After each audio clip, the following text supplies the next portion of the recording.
नमस्कार, मैं हूं आपके साथ नम्रता शर्मा।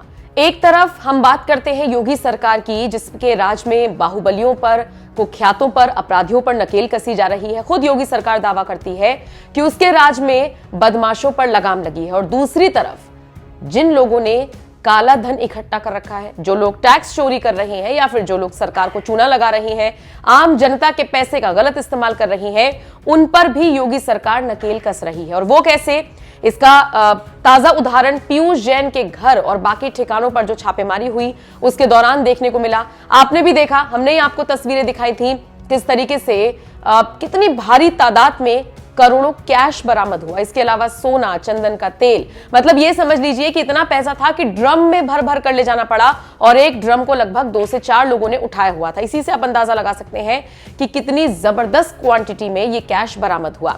अच्छा, इन सब के अलावा जो बाकी के ठिकाने हैं पीयूष जैन के, उन पर भी छापेमारी चल रही है और वहां से भी लगातार ये समझ लीजिए उनके घर की, उनके ठिकानों की दीवारें, जमीन, नोट उगल रही है या फिर सोना उगल रही है। और इन सब के बीच कानपुर के ही 2 बड़े व्यापारियों के घर पर छापेमारी की गई है और ये छापेमारी डीजीजीआई यानी कि directorate general of GST intelligence ने की है। और इसके अलावा इनकम टैक्स की टीम भी मौके पर मौजूद रही।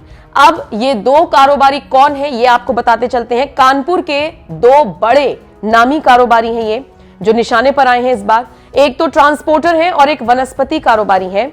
कानपुर में गणपति ट्रांसपोर्ट के मालिक के घर पर डीजीजीआई ने और इनकम टैक्स ने छापा मारा है और दूसरी तरफ मयूर वनस्पति के मालिक सुनील गुप्ता के घर और ऑफिस पर भी डीजीजीआई की टीम ने छापेमारी की है। बताया जा रहा है कि कुछ जरूरी कागजात और दस्तावेज फिलहाल टीम अपने साथ लेकर ऑफिस पहुंची है। फिलहाल क्या कुछ बरामद हुआ है इनके घर से, इसकी जानकारी नहीं मिल पाई है, लेकिन हाँ, उम्मीद की जा रही है कि कुछ बड़ा खुलासा जल्द ही डीजीजीआई की तरफ से या इनकम टैक्स विभाग की तरफ से किया जा सकता है। वैसे आपको बता दें, इससे पहले पीयूष जैन इस वक्त जबरदस्त तरीके से चर्चाओं में है।